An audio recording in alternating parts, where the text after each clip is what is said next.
was an important weekend for the president and the American people. President Biden came into office with two clear immediate goals: mount a vaccination program to turn the tide on the pandemic, and pass a rescue plan to bring the nation through these tough times successfully. This weekend, we took critical steps on both fronts. On Saturday, the Senate passed the American Rescue Plan. In the face of what is one of the country's greatest challenges Americans have ever faced, this historic legislation will cut child poverty in half, put $1,400 checks in the pockets of 85% of the country, fund our schools so they can reopen safely and so our kids can catch up quickly, and create 7 million jobs. And importantly, it gives America the resources we need to defeat the pandemic. It demonstrates that government, once again, is working for the people. On that very same Saturday, we set a new record for single-day recorded vaccinations. We are vaccinating a 7-day average of nearly 2.2 million Americans a day, up from about 900,000 when we came into office. Saturday was as high as 2.9 million doses reported administered, a new daily record, and we're at a pace seen nowhere else around the world. This is a function of everyone executing to their fullest, and it depends on vaccination sites being open late and the tireless effort of vaccinators. While all of this is challenging, our message is keep going. I know the pace is challenging. This is a war, and we can't let up. Last week, the president announced we'd have enough vaccine for every adult in America by the end of May. Turning those vaccine doses into vaccinations requires more vaccinators and more vaccination sites. We must continue to get these vaccinations efficiently and equitably distributed to the public. We've already provided more than $4.1 billion to states, tribes, and territories to support more than 500 community vaccination sites. The American Rescue Plan includes tens of billions more in funding to scale up our vaccination program. Many states are now running vaccination sites 24/7. Slots are being reserved for teachers and people in hard-hit zip codes, and we're getting more vaccinators from the military to retired doctors and nurses into the field. We are in a historic crisis, and we have reason to have confidence that we will prevail. But we are not done, and we must keep up the pace of progress and remain vigilant. Joining me today is Dr. Walensky, Dr. Fauci, and Dr. Nunez-Smith. And with that, I will turn it over to Dr. Walensky to talk about our next steps on our path back. Good morning and thank you. I'm glad to be back with you today. Let's get started with an overview of the pandemic. The most recent 7-day average of cases is about 59,000 cases per day. Importantly, on the far right of the graph, you can see that there is a leveling off of the decline. And the most recent 7-day average of deaths is slightly lower than 2,000 deaths per day. These numbers show us that the pandemic still remains a very serious situation, with the most communities continuing to have high levels of COVID-19 transmission. We are watching these data closely to see where the pandemic will head in the coming days. But I'm also hopeful. As of today, 59 million people in the United States have received at least one dose of a COVID-19 vaccine, and approximately 31 million, or 9.2% of the US population is fully vaccinated, putting us on a strong path to eventually end this pandemic. And as you just heard, we are now vaccinating more than 2 million people per day. We've been through a lot this past year, and with more and more people getting vaccinated each day, we are starting to turn a corner. And as more Americans are vaccinated, a growing body of evidence now tells us that there are some activities that fully vaccinated people can resume at low risk to themselves. This is why today, CDC is releasing its initial guidance for the public that, for the first time, lays out some of the activities considered safe for those who are fully vaccinated. When I say fully vaccinated, I mean people who are 2 weeks after their second dose of either the Pfizer or Moderna vaccines, or 2 weeks after a single dose of the Johnson & Johnson vaccine. Before I talk about the specific recommendations, I want to underscore a few important points. First, robust clinical trial data demonstrate that the current COVID-19 vaccines are highly effective at protecting vaccinated people against severe illness, hospitalization, or death from COVID-19. However, there is still a small risk that vaccinated people could become infected with milder or asymptomatic disease and potentially even transmit the virus to others who are not vaccinated. Understanding the size of this risk in vaccinated people and the risk of transmitting the virus to others who are not vaccinated is an ongoing area of research. Second, it's important to note that this is initial guidance. The science of COVID-19 is complex, and our understanding of the virus continues to rapidly evolve. The recommendations issued today are just a first step. As more people get vaccinated and the science and evidence expands, and as the disease dynamics of this country change, we will continue to update this guidance. Importantly, our guidance must balance the risk to people who have been fully vaccinated, the risks to those who have not yet received a vaccine, and the impact on the larger community transmission of COVID-19 with what we all recognize to be the overall benefits of resuming everyday activities and getting back to some of the things we love in life. It's against this backdrop and the current state of the pandemic that we have developed these new recommendations. With today's initial guidance, it's important to note that we are focusing on activities of fully vaccinated people can resume in private settings, such as their homes, under 2 scenarios. The first scenario is fully vaccinated people visiting with other fully vaccinated people. In this slide, these individuals are represented by solid green circles. In this scenario, CDC recommends that fully vaccinated people can visit with other fully vaccinated people in small gatherings indoors without wearing masks or physical distancing. Remember, here we are talking about private settings where everyone is vaccinated. So what does this mean? If you and a friend or you and a family member are both vaccinated, you can have dinner together, wearing masks without distancing. You can visit your grandparents if you have been vaccinated and they have been too. Now, I want to talk to you about another more complicated scenario. It involves vaccinated people visiting with unvaccinated people. When fully vaccinated people visit with unvaccinated people, we have to consider the underlying risks of the unvaccinated people and any unvaccinated members of their household. We take this approach because all of our guidance is rooted in making sure we are keeping people safe. So, CDC recommends that fully vaccinated people can visit with unvaccinated people from one other household, indoors, without wearing masks or physical distancing, as long as the unvaccinated people and any unvaccinated members of their household are not at high risk for severe COVID-19 disease. In the slide, people who are vaccinated and at low risk for severe COVID-19 are indicated by solid orange circles.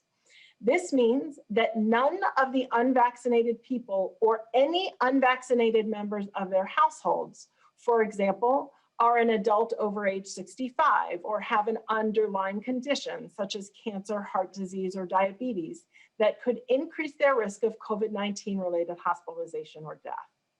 Here's an example. If grandparents have been vaccinated, they can visit their daughter and her family even if they have not been vaccinated, so long as the daughter and her family are not at risk for severe disease. They are solid orange circles. Second, if an unvaccinated individual or any unvaccinated member of their household are at high risk for severe disease, shown here by hollow orange circles, everyone, regardless of vaccination status, should still wear a mask and physically distance and choose to meet outdoors or in a well-ventilated space. This is recommended to keep the individuals at high risk who are unvaccinated safe. Similarly, when fully vaccinated people are visiting with unvaccinated people from multiple households, everyone should wear masks and physically distance and meet outdoors in a well-ventilated space. Moving on to quarantine away from visiting. In addition to these new recommendations on visitation in private settings, CDC's new guidance also recommends that fully vaccinated people do not need quarantine or get tested following a known exposure to someone with COVID-19 as long as they are asymptomatic. At this time, the CDC is not adjusting current guidance on travel.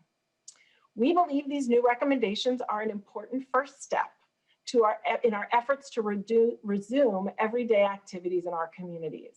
However, we remain in the midst of a serious pandemic, and still over 90% of our population is not fully vaccinated, though we are working hard to get there. Therefore, everyone, whether vaccinated or not, should continue to avoid medium and large-sized gatherings, as well as non-essential travel, and when in public spaces, should continue to wear a well-fitted mask, physically distance, and follow other public health measures to protect themselves as others. COVID-19 continues to exact a tremendous toll on our nation. Like you, I want to be able to return to everyday activities and engage with our friends, families, and communities. Science and the protection of the public health must guide us as we begin to resume these activities. Today's action represents an important first step. It is not our final destination.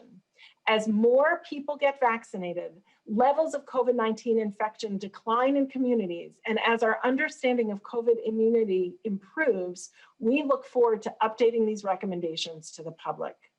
I know this is complex, and I've covered a lot of ground this morning. So I want to recap the main points of our initial guidance released today. In summary, fully vaccinated people can visit with other fully vaccinated people indoors without wearing a mask or physical distancing. Visit with unvaccinated people from a single household who are at low risk of severe COVID-19 disease indoors without wearing masks or physical distancing. And refrain from quarantine and testing following a known COVID-19 exposure if the vaccinated person remains asymptomatic. For now, we will continue to examine this in the upcoming weeks and update our guidance accordingly. Fully vaccinated people should continue to take precautions in public, like wearing masks and physical distancing, wear well-fitted masks and physically distance and adhere to other prevention measures when visiting with unvaccinated people who are at increased risk of severe COVID, or who have an unvaccinated family member, household member who is at increased risk of COVID. Wear masks, physically distance, and practice other prevention measures when visiting with unvaccinated people from multiple households. Avoid medium and large-sized crowds. Get tested if experiencing COVID-19 symptoms.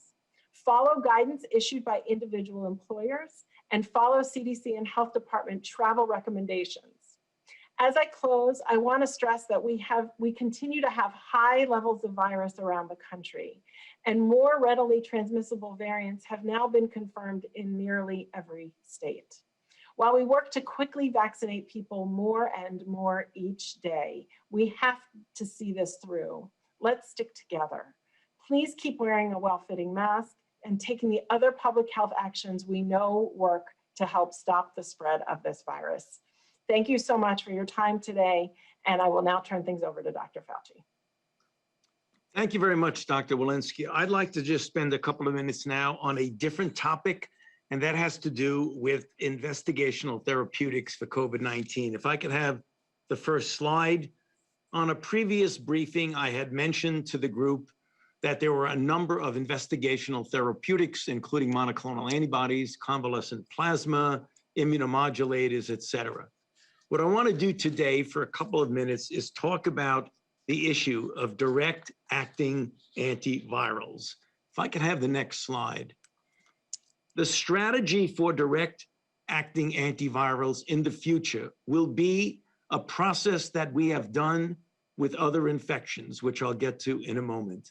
And that is the identification of vulnerable targets after study of the replication cycle of the virus, in this case, SARS-CoV-2, and then to design drugs to directly inhibit that vulnerable target. Next slide. We have been extraordinarily successful in this with HIV. Now, targeted drug development, which is the terminology we use for this approach, targeted drug design, has occurred before HIV, particularly with the herpes viruses. But it really got into its own frame with HIV. And the reason I say that is that that was the first of the extraordinarily successful results of targeted drug design. And the reason and the mechanism that we got there, next slide, was to delineate the replication cycle of the virus. In this case, you see in the upper left, HIV binding to its now well-described receptors, the CD4 molecule and one of its co-receptors. It fuses, it enters, the RNA reverse transcribes, it integrates its DNA into the cellular DNA, then transcribes out and buds off.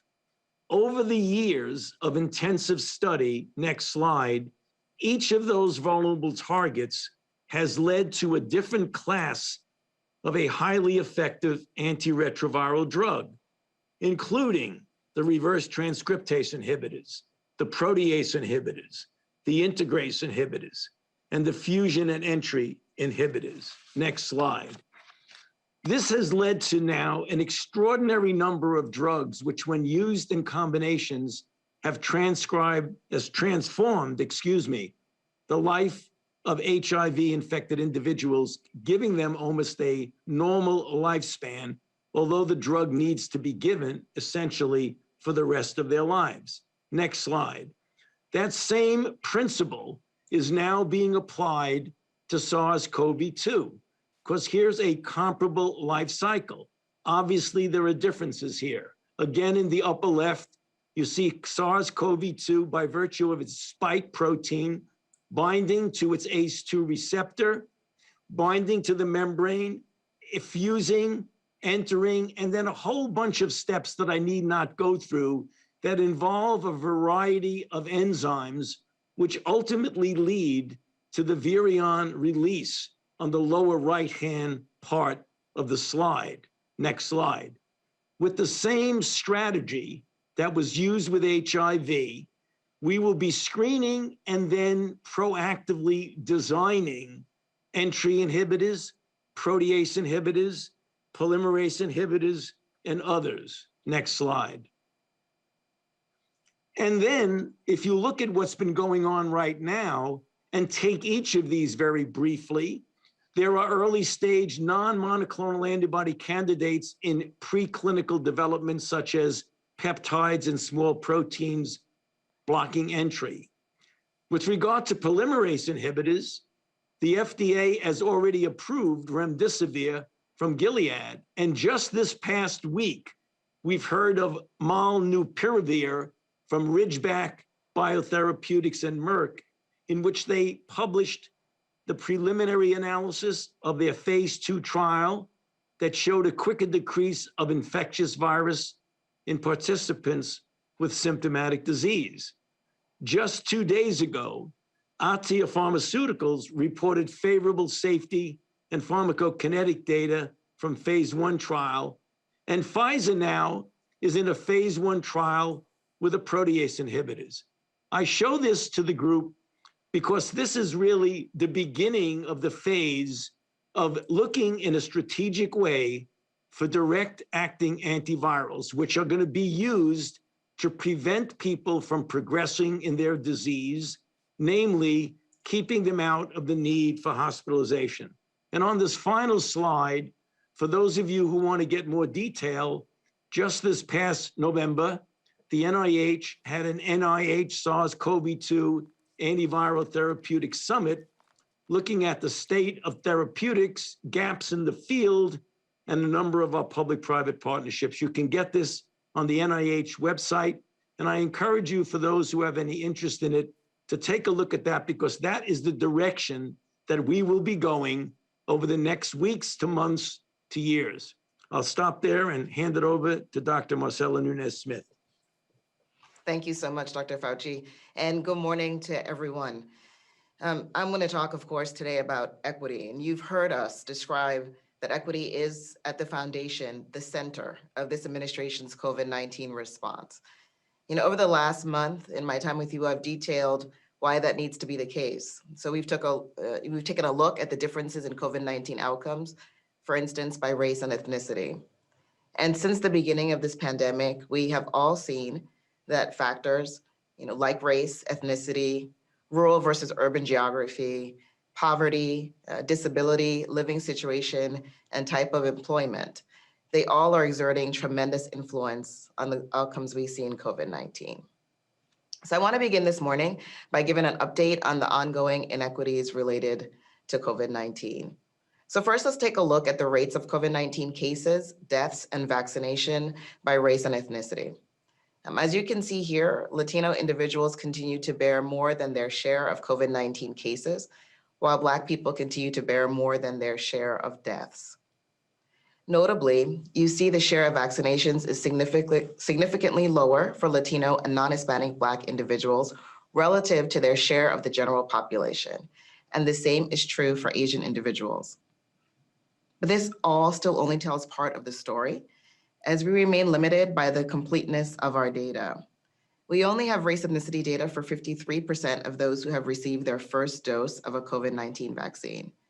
This varies widely among the states, as you can see on the next slide. And we're not getting from individuals, from providers, and from states the critical information about who has access to these 3 life-saving vaccines that need to be equitably distributed across our country. So I want to emphasize here, it is possible to do better.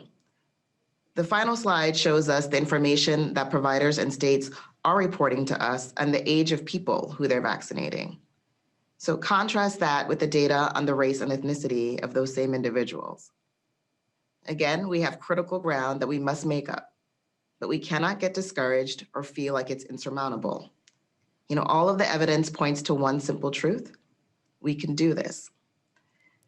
So like many of you, we've also seen a lot of conversation about vaccine confidence, about how some communities, due to a range of historical as well as contemporary factors, are less inclined to believe that these vaccines are safe and effective, less inclined to trust the systems offering these vaccines, and less inclined to trust the government asking them to get vaccinated. So we still have some work to do to meet people where they are.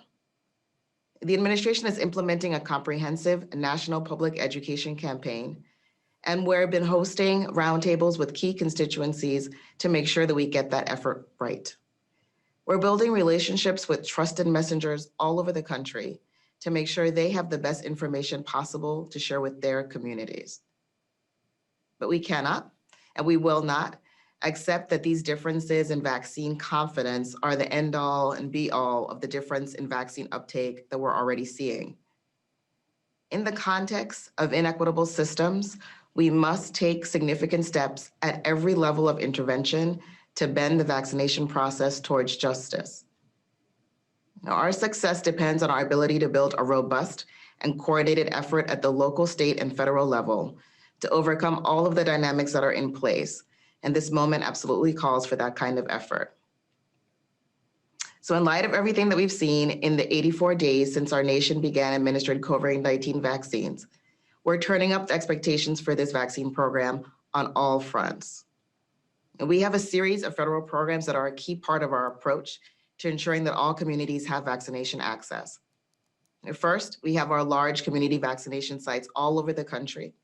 So far, we have over 580 operational federally supported sites, and over 170 sites are actively receiving on-site support by federal personnel. And we've also been able to stand up a series of federally established community vaccination centers. And by the end of this week, we'll have 18 of those sites running across 7 states with the ability to administer 61,000 total shots per week. And each of our federal sites has been designed with key equity-oriented features.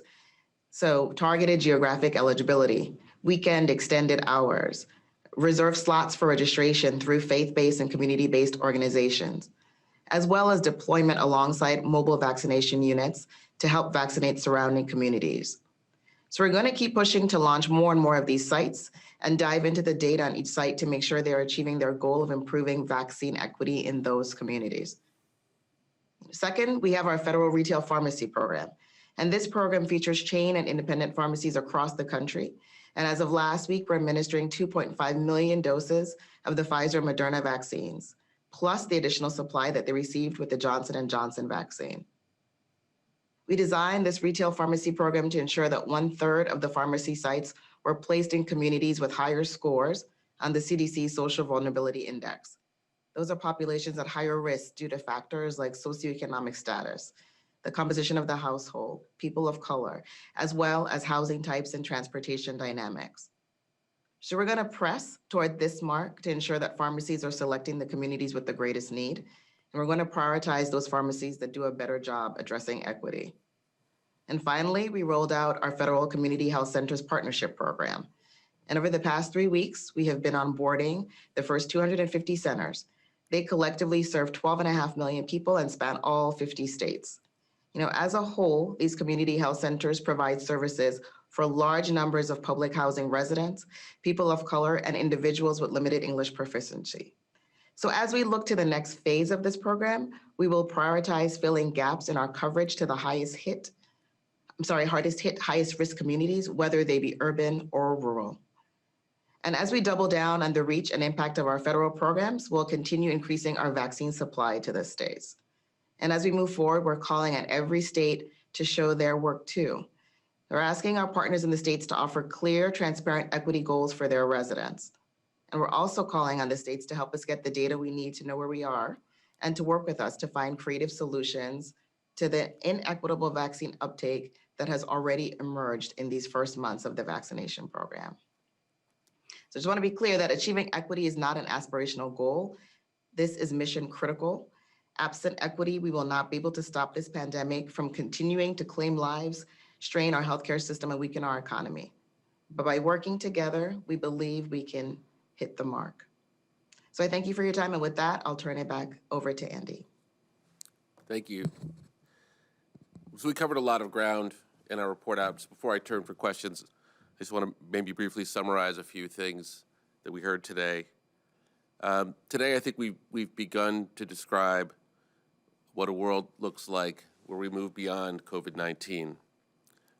Dr. Walensky outlined a first step for those of us who've been vaccinated, and I think it's important to note that as more and more people get vaccinated, Dr. Walensky will continue to update us, and that list of activities will continue to grow. Dr. Fauci outlined ongoing strategies to allow for a life post-COVID to become safer and safer. And Dr. Nunez-Smith, I think, importantly points out that this recovery is not an even picture. And in fact, we cannot fully get back to a place where we are approaching where we were before COVID unless we do an important and good job reaching equity. So I think a very hopeful morning, but with some continued warning signs and hope for the future. So with that, let's take some questions. Thanks, Andy. And we're running a few minutes late today, so we're going to have to take a couple less questions. But first, we'll go to Ed O'Keefe at CBS. Hi, everyone. Happy Monday. Hey, guys. International Women's Day. Obviously, We this have some is, special guests. we're Today on overlapping with International the, Women's Day, the can you hear President me? signed We two can hear you both. executive orders. The first establishes the White House. All right, Kevin, All right. We'll go ahead and we go a to different question. Yeah. Zeke at AP. Thanks you all for doing the call. For Dr. Walensky, I was hoping you can clarify why the CDC hasn't, what the limiting factor is in the CDC not sort of putting out guidance to the effect of those who have been fully vaccinated not having to wear masks, and being able to travel and things like that. You know, what is the limiting factor? Is it the background cases of the virus in the community? Is it the fact that not enough people are vaccinated just yet to get there? And then could you just provide potentially a step of sort of what the next set of guidance is going to be and what the triggers would be for, for people who are fully vaccinated being advised to be able to remove their masks in public and, go about a somewhat normal life? Yeah, thank you for that question. I think it's important to realize as we're working through this that still over 90% of the population is not yet vaccinated, and that it's our responsibility to make sure, in the context of 60,000 new cases a day, that we protect those who remain unvaccinated and remain vulnerable. So we're doing our best to do that. I think it's also important to remember that people who are vaccinated, there's increasing data now that suggests that they might get breakthrough infections with lesser amounts of virus, lesser amounts of disease, lesser symptomatic disease, milder disease. However, we're still waiting for data to emerge about whether they could transmit that virus to other people. So our next steps in terms of putting out the guidance, as I mentioned, is really to see a larger swath of the population vaccinated. We're actively on our way to doing that, as well as to hopefully see further cases decline in the country, as well as waiting for new data to emerge. So we're hoping it's in a relatively short period of time, but we do need to see some more new data as well. Next question. Next, we'll go to Shira Stein at Bloomberg. Hi, thanks so much for doing this. Can you explain what the scientific justification is for not changing the travel guidance to telling folks who are fully vaccinated that they should not be traveling? And how will this guidance affect folks' willingness to get vaccinated? In terms of travel, here's what we know. Every time that there's a surge in travel, we have a surge in cases in this country. We know that many of our variants have emerged from international places, and we know that the travel corridor is a place where people are mixing a lot.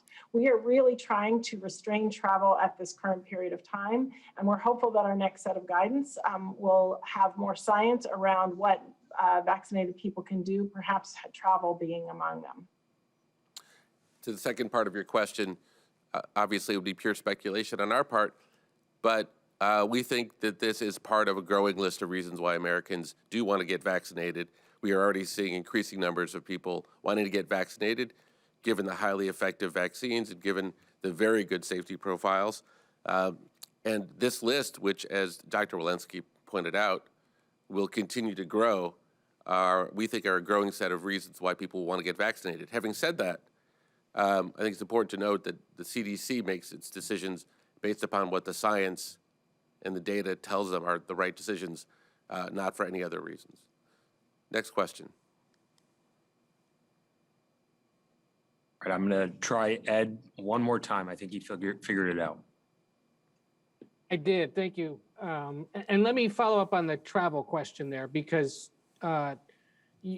Director Walensky, you explicitly said grandparents now could go visit their daughter's house and see the grandkids. But in many cases, that's going to result in grandparents probably getting on a train or a plane to go to a neighboring state or some other state to see them.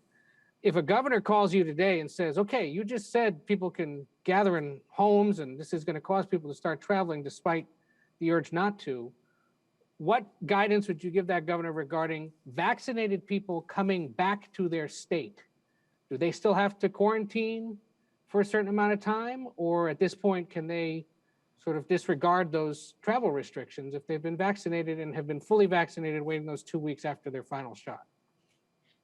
Our travel guidance is unchanged, and so we would maintain whatever travel guidance is currently in place. We would like to give the opportunity for vaccinated grandparents to visit their children and grandchildren who are healthy and who are local, but our travel guidance currently has been unchanged. Kevin, next question. All right, and final question will go to Alice Park at Time.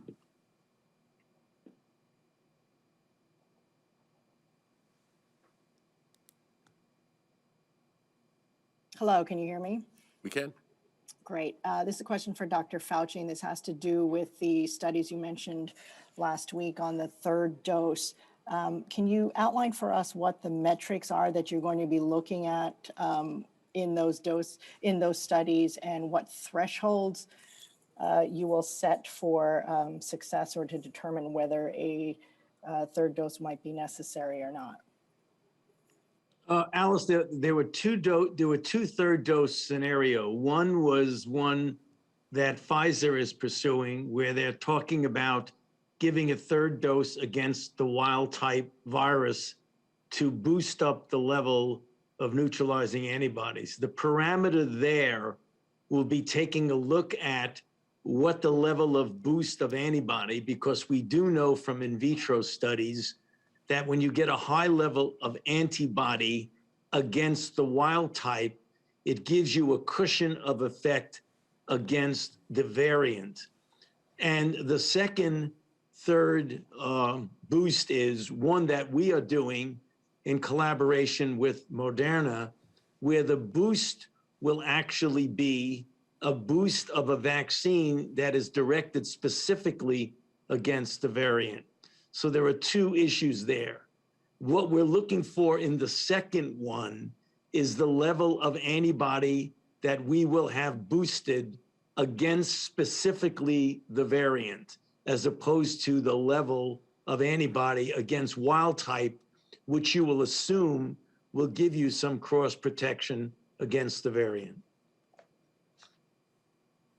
Thank you. Thank you all for joining. I hope people view this as a hopeful day in the next steps of the pandemic.